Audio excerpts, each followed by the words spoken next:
कहानी का नाम भूल भुलैया हवेली का रहस्य। प्रारंभ एक छोटे से गांव के पास एक पुरानी हवेली थी जिसे लोग भूल भुलैया हवेली कहते थे। यह हवेली इतनी डरावनी और रहस्यमय थी कि गांव के बड़े बुजुर्ग भी वहां जाने की हिम्मत नहीं करते थे। लोगों का कहना था कि जो भी वहां गया वो कभी लौट कर नहीं आया। अमन, एक 8 साल का जिज्ञासु बच्चा, अपने माता पिता के साथ गर्मी की छुट्टियों में उसी गांव आया था। अमन को रहस्यमयी जगहों पर जाने का बहुत शौक था। जब उसने हवेली के बारे में सुना तो उसका मन वहां जाने के लिए बेचैन हो उठा। एक दिन दोपहर के बाद जब सब सो रहे थे, अमन ने अपने बैग में एक टॉर्च, बिस्कुट का पैकेट और पानी की बोतल रखी। फिर वह धीरे से घर से बाहर निकला। गांव सुनसान था और रास्ते में सिर्फ हवा की आवाज सुनाई दे रही थी। हवेली के पास पहुंचते ही उसने देखा कि हवेली के चारों तरफ सूखे पेड़ खड़े हैं और हवेली की खिड़कियां मानो उसे घूर रही थीं। अमन ने जैसे ही बड़े टूटे हुए लोहे के गेट को छुआ, गेट खुद ही धीरे धीरे खुल गया। हवेली के अंदर अमन ने अंदर कदम रखा। फर्श पर धूल जमी हुई थी और पुरानी लकड़ी की सीढ़ियां चरमरा रही थीं।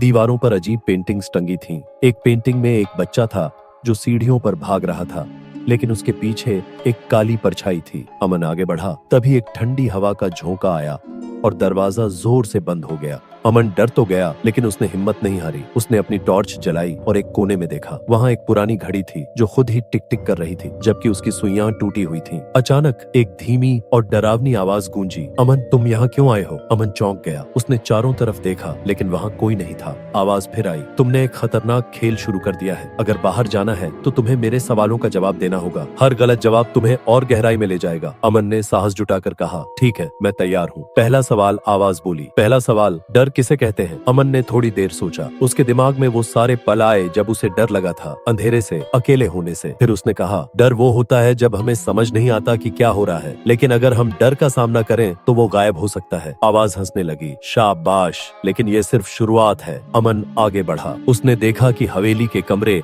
एक दूसरे से जुड़ रहे थे, जैसे कि हवेली ने खुद को बदल लिया हो। हर दरवाजा किसी अजीब जगह पर खुलता था। एक कमरे में उसने देखा कि फर्श पर एक गोल दर्पण पड़ा है। जैसे ही उसने उसमें झांका, उसे अपनी परछाई दिखी, लेकिन वो परछाई हिलने लगी मानो जिंदा हो। परछाई ने उससे कहा, तुम मुझसे बच नहीं सकते। अमन घबरा गया, लेकिन उसने सोचा कि ये सब खेल का हिस्सा है। दूसरा सवाल, आवाज फिर आई। दूसरा सवाल, तुम्हारा सबसे बड़ा डर क्या है? अमन ने गहरी सांस ली और ईमानदारी से कहा, मुझे अंधेरे से डर लगता है। तभी टॉर्च बंद हो गई और कमरा पूरी तरह अंधेरे में डूब गया। अमन ने महसूस किया कि अंधेरा उसे निगलने की कोशिश कर रहा है, लेकिन उसने अपनी आंखें बंद की और खुद को शांत किया। जब उसने आंखें खोली तो अंधेरा गायब हो गया। आवाज बोली, तुमने अपने डर का सामना किया। चलो अब आखिरी सवाल पर चलते हैं। तीसरा सवाल।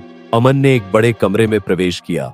वहां एक गोल मेज थी और उस पर एक पुरानी किताब रखी हुई थी। किताब खुली और उसमें लिखे शब्द अपने आप बोलने लगे। तीसरा सवाल, क्या तुम हवेली से बाहर जाना चाहते हो? अमन चौंका। उसने सोचा, अगर मैंने हाँ कहा तो शायद ये मुझे हमेशा के लिए यहाँ फंसा देगा। अगर ना कहा तो ये मुझे झूठा समझेगा। कुछ पल की चुप्पी के बाद अमन ने कहा, मैं यहाँ से बाहर जाना चाहता हूँ, लेकिन पहले मैं जानना चाहता हूँ कि ये हवेली ऐसी क्यों है। सच का खुलासा। अचानक हवेली हिलने लगी। दीवारों पर टंगी पेंटिंग्स से आवाजें आने लगी। एक पुरानी परछाई ने अमन के सामने आकार लिया। वह परछाई बोली, यह हवेली उन लोगों का डर है जिन्होंने इसे बनाया, लेकिन तुमने अपने डर को हराया है, इसलिए अब ये हवेली तुम्हें छोड़ देगी। अमन ने देखा कि दरवाजा अपने आप खुल गया। वह धीरे धीरे बाहर निकला।